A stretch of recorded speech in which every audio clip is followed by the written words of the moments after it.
Good evening, good evening, good evening, and welcome back to our channel. It's Balmaceda Family. Ayan, so today's today's video is, ano lang to, samot-saring vlog from us. Medyo marami tayong ganap this past few weeks. Ayan, nakita nyo naman, marami tayong mga collaboration. And thank you sa mga sumusuporta ng vlog namin. And sa mga nag-i-invite, of course. Ayan, magsha-shoutout tayo. Shoutout to Los Churros, Olay. Ayan, sa may Alsad yan. Shoutout to Sisig Corner, sa The Kitchen, located at Paris Hypermarket, na naimbitahan din tayo lately. Makikita niyo yan sa mga vlog namin. O napanood niyo na kasi naka-upload na siya. So, ito is ano lang, after ng mga kaganapan. So, maraming nangyari. Nag-asikaso tayo ng mga papeles going to Philippines, yung mga pina-authenticate natin dito. Ay, tama, yung mga pina-stamp natin sa SPA, sa embassy. Yan, yung mga nakaraang vlog natin din, nandun din yan. So, na-send na natin yung mga docs and papers. Hopefully, after 10 days, ma-receive nila dyan sa Pilipinas. And for today's Ava's Kitchen, meron tayong, ayan, wala na yung tokwa, guys. Naubos na. Pero, ayan, may konti pa tayong arroz caldo. And, ayan, ginataan. Halo-halo o bilo-bilo. So, yan ang ating ganap. Yes. Dahil sa nakapanood tayo ng may mga masasarap na mga burger sa ating YouTube, ayan, order tayo sa isa sa mga burger dito, ang Exit 55. Yan, na-try na natin to, na-vlog na rin natin to sa ating mga previous vlog noon. So, hintayin lang natin kasi on the way na rin. And, ayan, kamustahin natin yung mga halaman ni Dina. Ito yung isang halaman, inayos ni Tony, yung nakasabit, nakalagay sa bunot. So, pupunta tayo dito naman.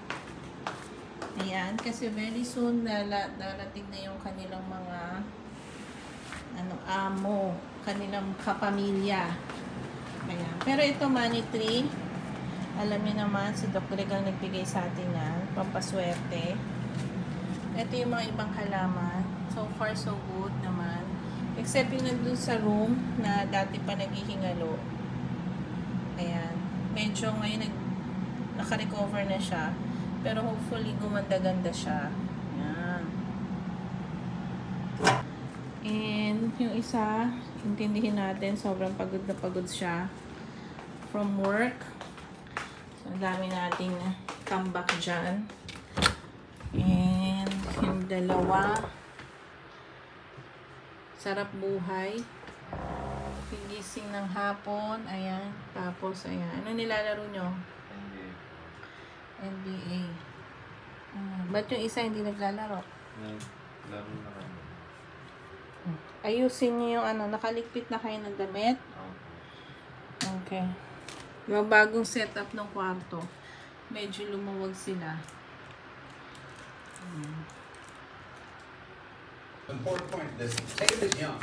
Ito yung order natin from Exit.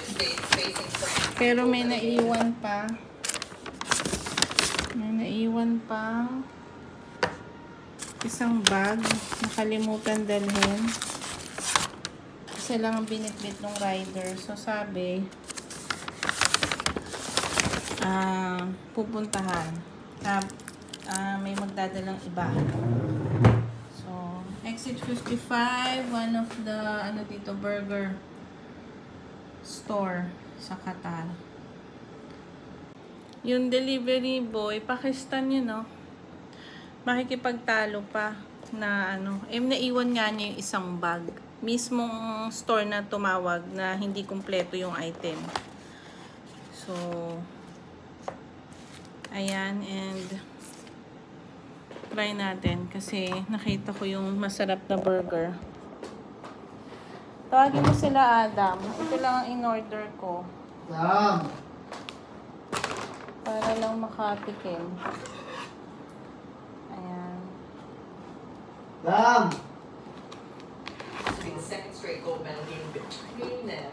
Ito yung isang laman niya.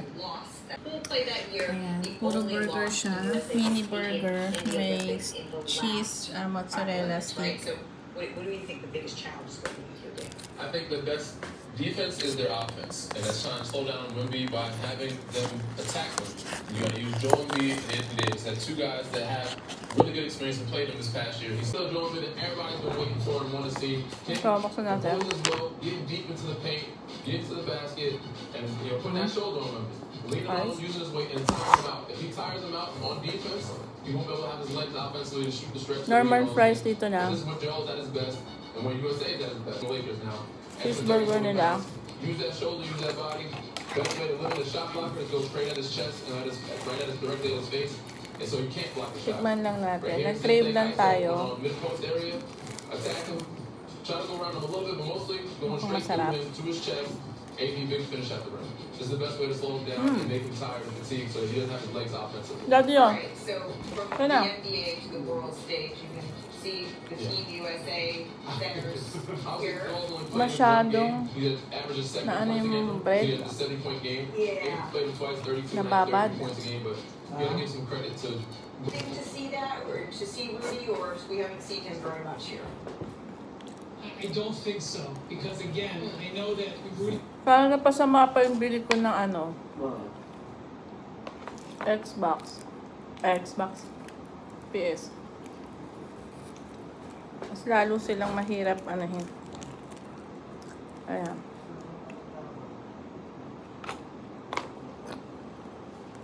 Mukbang ko lang. Ako lang. Busy sila.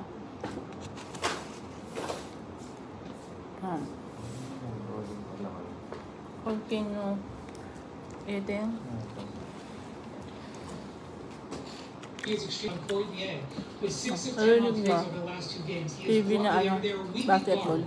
He has come in, he's got a little bit more size, and he's been hitting his outside shots. They've got to get ready for Courtney. And Gersson Yabusele, you may remember when he played with Boston.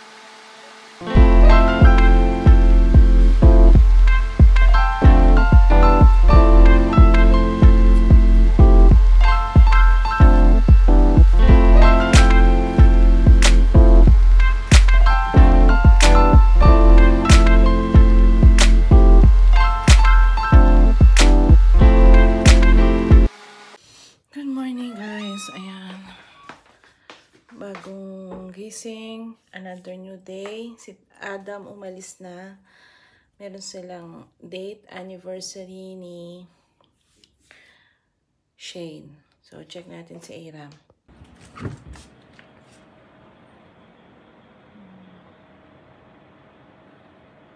Sarap buhay. Tanghali na tulog pa. Ayan. So, happy Monday to all. Ayan. Salamat nga pala sa mga ka-BFF na patuloy na nanonood ng aming premiere. Kahit madalas wala kami sa aming premiere. Gawa ng nabibisi na tayo. Thank you very much. Nakamarka kayo sa akin. Nakikita ko naman kung sino talaga yung mga nandun. So, thank you. And ayan. Patuloy nyo po kaming suportahan. Salamat po sa inyo. Ayan. Ang premiere namin is every Monday, 5:15 PM Pinas time, and Thursday, 10 PM. Ayan. So, magkita-kita po tayo dyan. Linggo-linggo sa aming YouTube channel.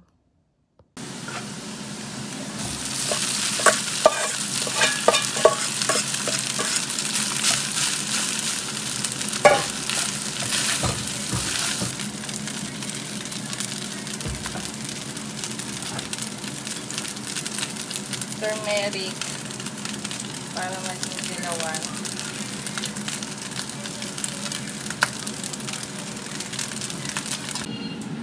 For shawarma sauce, we have 2 tablespoons of mayonnaise. And then Greek tawag dito na yogurt. You add pepper, salt, a bit of salt, garlic. Ay! Sugar. So, mix well. Ito yung magiging dressing natin. If you want, spicy, you can add, hot sauce. Hot sauce.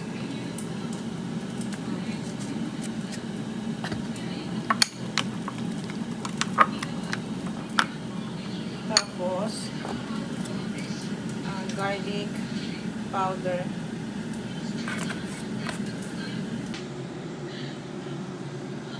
Shawarma rice tayo. So, tomato dressing, shawarma dressing, then yung ating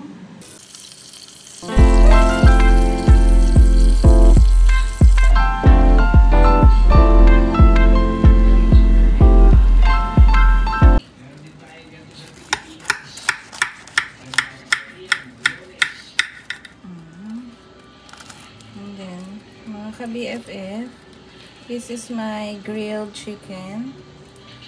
Ayan. Ang paborito namin grilled chicken. Air fried. I have to put it here.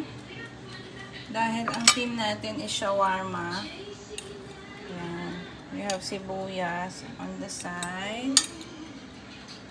On the side. Kakamayin ko na malinis yung kamay ko.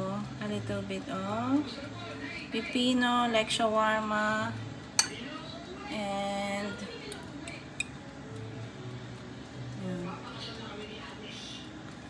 and then we'll put the sauce here.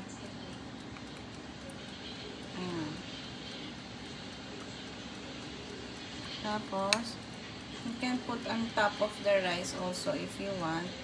And then the chicken, on top of the chicken. With shawarma rice. Bon appetit! Okay. Tapos tayo magluto. Yun na ating language of love for today. Awa's Kitchen. Dapat yun shawarma. Kaya lang, na ibang nailabas na to kagabi, kaya naging chicken air fried na timpla ko plus shawarma rice. Yan yung shawarma dressing shinare ko sa inyo. So hope you like this vlog. So ang daldal ng Ate Ava nyo for today's vlog, kaya naman magpapaalam na tayo guys. Hope you like this vlog and please continue to support us, like and share, subscribe to our channel, Bumasedo Family. Salamat sa mga sumusuporta. Yan, in behalf of my family, thank you very much. Stay safe, be good, and be happy. God bless. Bye!